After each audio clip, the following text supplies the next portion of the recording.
There's a particular kind of morning in spring. The light comes in low and golden, the soil still holds a little of the light, nights are cool, and the garden is quietly insisting that it's time to get to work. Welcome to PDX Garden Home, where I share what's going on in my driveway garden, located in the maritime climate of the Pacific Northwest. Today, we're planting potatoes, and I want to talk about why the ones already sitting in your kitchen cupboard aren't quite what they seem. We'll get carrots into the ground as well, which is always an act of faith and patience in equal measure. It's not all sowing and waiting. Sugar snaps have given us their first pod. Just one, but it'll be the first of many to come. The lettuces are ready, and by this evening they'll be on the table as a proper salad. The fennel, smelling faintly of aniseed, is coming in for charring over heat until it becomes something else entirely. It's the kind of day where the garden feeds you back. So come along and let's garden. There's a moment most of us have had. You're cleaning out the back of the pantry, reaching past things you forgot you even bought, and then you find it. A bag of potatoes long neglected. And inside, one has even begun to sprout. Shoots stretching out in all directions, almost searching blindly, as if they're trying to find their way back to the soil. You pause for a moment, holding it in your hand, and you wonder, could I just plant this and grow more? It's a simple idea. A sprouting potato, a bit of soil. In many ways, it will grow, but whether it should is a different question. Because potatoes quietly carry risk. Not visible, not always obvious, but it's present. Store-bought potatoes are grown for eating, not for planting. And along the way, they can carry diseases, fungal, bacterial, sometimes even viral, that don't affect how they look on your plate, but they can live in the soil once planted. Things like blight, rot, or scab. Diseases that once introduced, they don't simply disappear at the end of the season. They can linger, sometimes for years, and the impact is not limited to potatoes. Some of these diseases might affect other nightshades, including your tomatoes. In a small garden like this, where space is limited, that matters. Now that doesn't mean that every potato in your pantry is a problem. Some will grow just fine. Some gardeners take the chance, and they have success. But it's a little bit of a gamble, one that can affect more than just a single crop. This is why seed potatoes exist. They're grown specifically for planting, carefully managed to reduce disease, and selected strong, reliable growth. It's not about perfection. It's about stacking the odds just a little more in your favor. Next, you want to consider chitting. That simply means allowing your potatoes to sprout intentionally, placing them somewhere cool with light and giving those small shoots time to form. Now, if your seed potatoes are on the smaller side, like the size of a hen's egg, you can just plant them whole. But if you've got larger ones, you can cut those into golf ball sized pieces, and that will make the most of what you have. The rule when you're cutting is you want to make sure that every piece has an eye on it, ideally 2 or 3. That's the origin point of the plant. Chunk of potato with an eye is what you want, because if you have one without an eye, it's just starch, and it will just rot in the ground and do nothing. But here's the step that's often skipped, and it matters enormously after cutting. You don't want to plant straight away. You leave the cut pieces out to dry in a well-ventilated place for 2 to 5 days, and it's going to look alarming. These cut surfaces can turn black, they shrivel, they develop a leathery, almost cork-like crust here, and you'll think you did something wrong. But you haven't. What you've just witnessed is the potato healing itself. It's forming a callus tissue made of a substance that's called suberin. It locks the moisture inside in the potato piece, and that's going to block soil and microbes, fungi, things like that, that would otherwise rot the cut surface. And that's going to help the plant establish and be able to get on. It's like you're letting the potato forge its own armor before you put it into the ground. Now it's time to plant the potatoes, and they're going to go into this whiskey barrel, not deeply, and I'm just going to put them on the surface, cover them just a little bit. I'm going to leave room to pile more soil on top because the potatoes don't grow the way most plants do. Potatoes don't form along the roots. Instead, they grow along underground stems called stolons, which reach out and then begin to swell, forming the potatoes that we ultimately will harvest. This is where the hilling comes in. As the plant grows, you'll gradually put soil around the base, covering more of the stem. In this case, I'll be piling some more of the potting mix into this whiskey barrel on top of the stems as it's growing until we get to the top of the barrel. Every week or so, a little at a time, I'm putting more and more potting mix into this barrel. And that's going to do 2 things. It's going to increase the number of places that the potatoes can form, and it's going to keep developing potatoes covered and protected from sunlight. That sunlight can otherwise turn them green and inedible. So, back to that original question. Can I just plant the pantry potato? Well, you can, but understanding what comes with it, the risks in the soil, the quiet preparation, the steady work of building up around it, that's what turns the idea into something worth growing. And in the end, it's not just about the potato you plant, but the care you take with how it might impact the rest of your garden. So I saw the peas here and I was like, oh my gosh, there's peas, and I wanted to come out and grab a snack. So the other day I was taking some videos of parts of the garden, including these pea vines, and I was just using them as filler, what they call B-roll in the video. I didn't expect that there were peas, but then when I was running it back in editing a video to put it together for YouTube, I saw in the footage that, oh my gosh, there's actually peas on the vine, and here they are.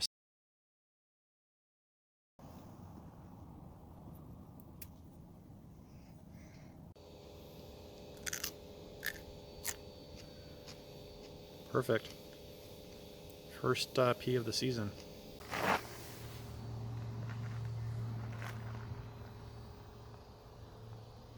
So lettuce like this is bolted, and when it grows long on the stem like this, then I'm always like, I mean, you can harvest it, you could cut the leaves up, and on the salad plate it would look like it was lettuce. But a couple of things that I look at is if I peel the leaf here, I look to see kind of how much milkiness is coming out of the leaf, because that usually means it's getting older, it's going to be more bitter.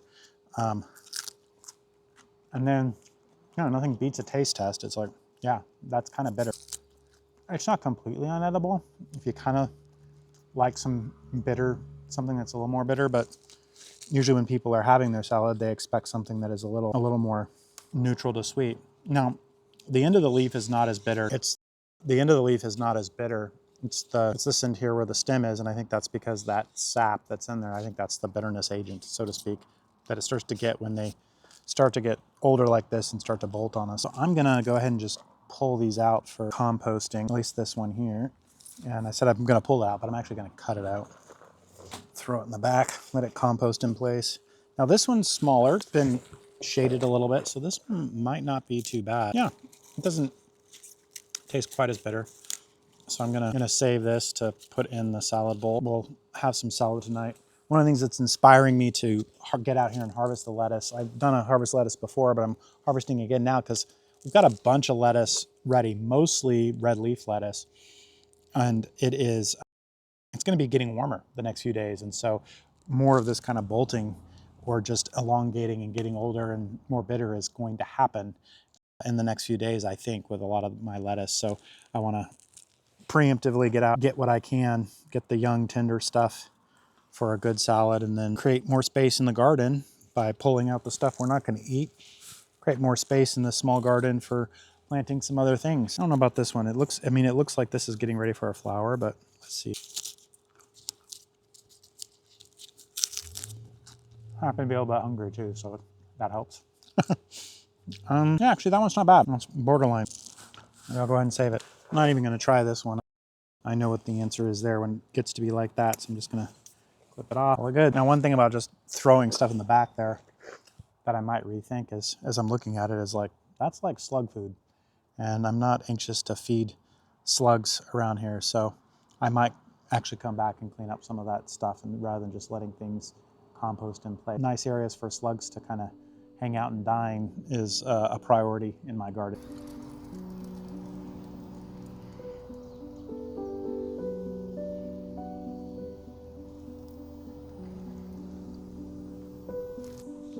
So I don't know the difference between the varieties here, but I can see got this variety, it's red leaf. This is also kind of a red leaf, but it's a different variety. This is a loose leaf. This looks more like almost like a butter lettuce.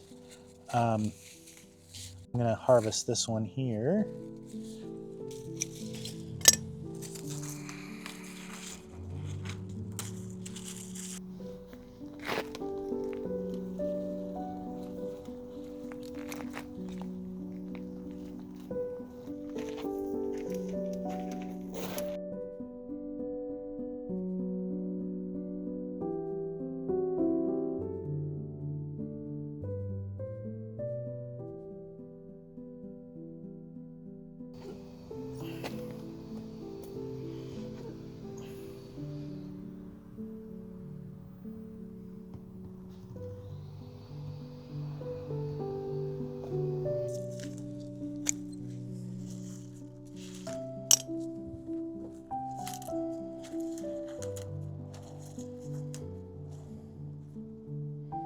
Well, this one looks downright perfect.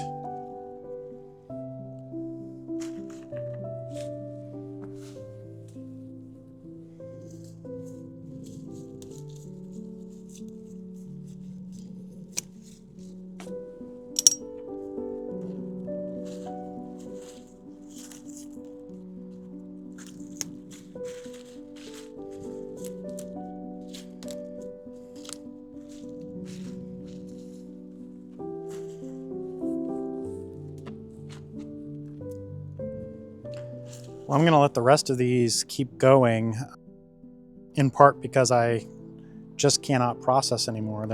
We're not going to eat more than what I have here. We're not even going to eat what I have already harvested here.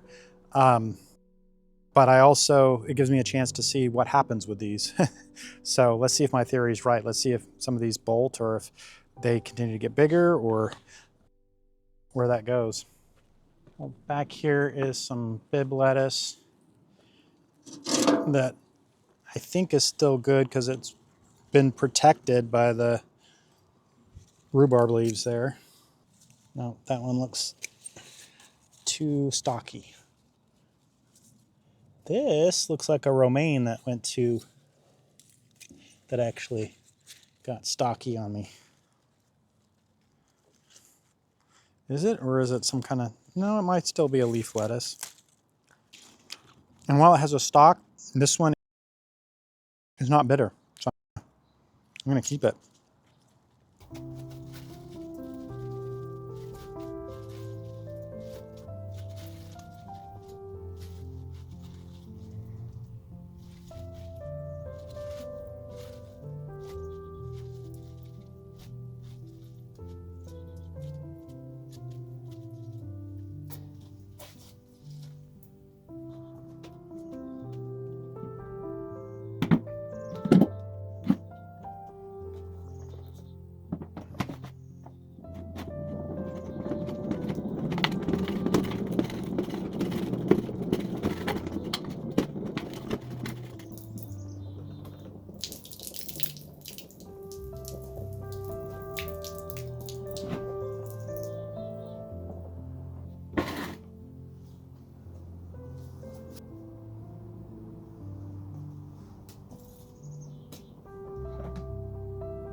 Well, I'm over here by the cherry tree garden and the stock tanks back here again.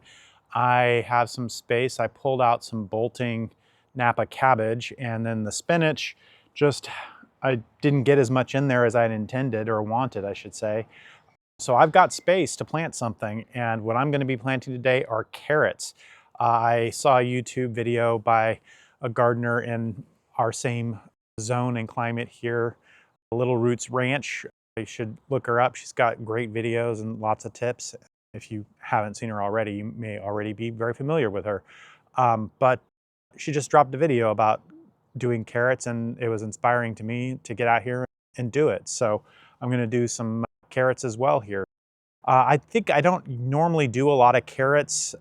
You know, I've done it off and on, but not every season. And the reason is because they just feel like so high maintenance in terms of, you know, my system, as you've watched me, as I plant everything in cell trays in the garage. Everything's centralized right there. I can watch it, water it, all that kind of thing. And then I take it out into the garden from there. And so the idea of having these carrot seedlings in the actual beds or out in the garden that I have to come out and particularly pay attention to that one patch and see, you know, have they germinated, and then thin them, and then just kind of keep track of them in that way and make sure that they stay uniquely moist when everything else maybe doesn't need watering. And all of that stuff has generally seemed like too much for me. And I know that sounds silly for a gardener, but yeah, just relative to the other ways that I do things, it's not centralized. It doesn't happen in the same place and space and kind of in the same process that I'm doing everything else. And so I've been giving carrots a short shrift, but not today. We're going to do it. All right, well, I don't have just one long row here to do them necessarily. Oh, maybe I do in between the spinach if I'm strategic about it. I was going to say I have little spots here, but maybe I can create one long row. That would be slick if I can get away with that. Let's see till I get to the onion or shallot or whatever that happens to be. Yeah, no, I don't really have just one long row. So actually I'm going to go the other way. Change of plan. I'm going to go this way. Seems more viable to me. Yeah, there we go. Got a row that I can go this way very easily. There we go. And carrot seeds are relatively small, so I don't need a deep trench. Just a, okay, some seeds to start out with there. Gonna have to come back and throw some water on that. And then that's the thing, is I'm gonna have to come back and uniquely throw some where the rest of the bed and the area is not. This will be kind of a weird carrot row, diagonal and crooked. It's not a neat row, but it's where I can fit it in. Okay, so I got two. Now let's hop over here and see if I can have more over here. Just working these in wherever I can find some space. A lot in that one area. Require a lot of thinning there for sure. Okay, well that's it for now. I've got my carrots put in here, kind of scattered in various places where I can tuck them in, and yeah, let's cross our fingers for a good harvest.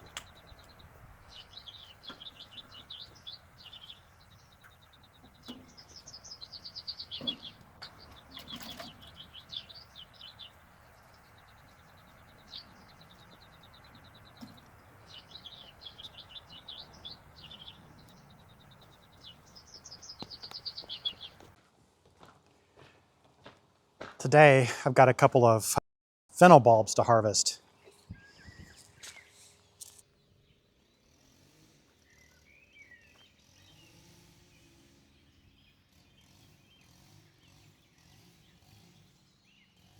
I don't think my wife particularly likes these. She hasn't said she hates them, but whenever I harvest them, she doesn't really eat them either. So I think that's the sign.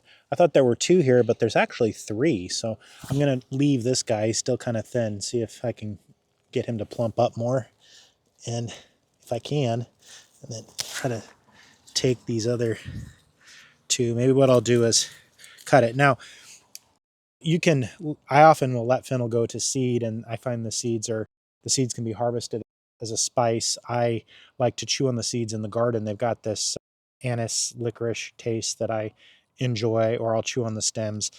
But This is, if you're harvesting for the bulb, this is about right. It'll start to kind of split open and not be good later. And so with the bulb, you just kind of roast it like a veggie. There's a little kind of slug hiding in there that I just got rid of. And if you're harvesting for the bulb, then you're going to cut off the branches here, which is what I'm going to do. I could do that and then put them in compost later, but if I do it here, I can just throw them in the back of the garden bed and let them compost in place.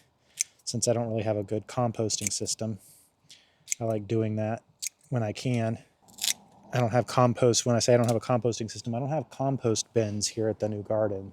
The property is just too small, I think, for that right now. I am planning to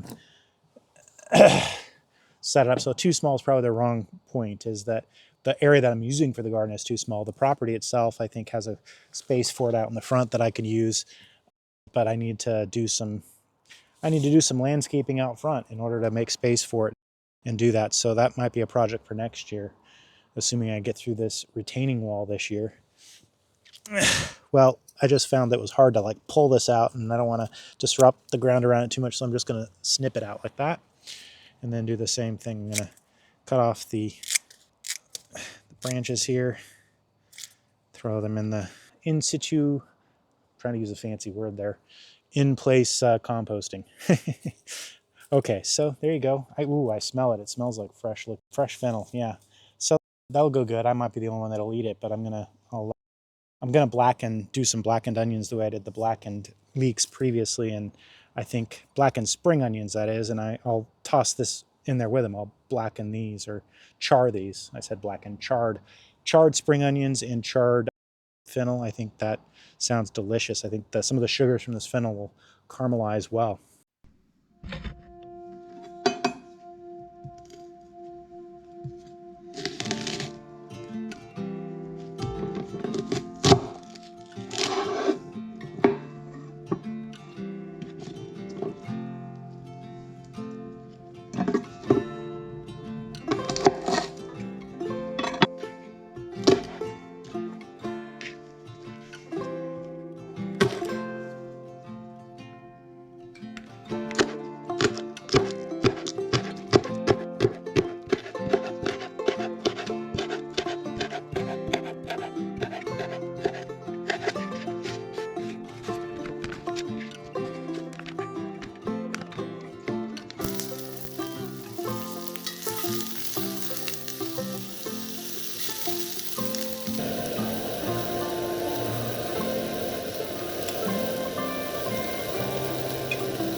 A few more things planted, a few more things brought in, and the sense that the garden is moving forward, steady, in its own time.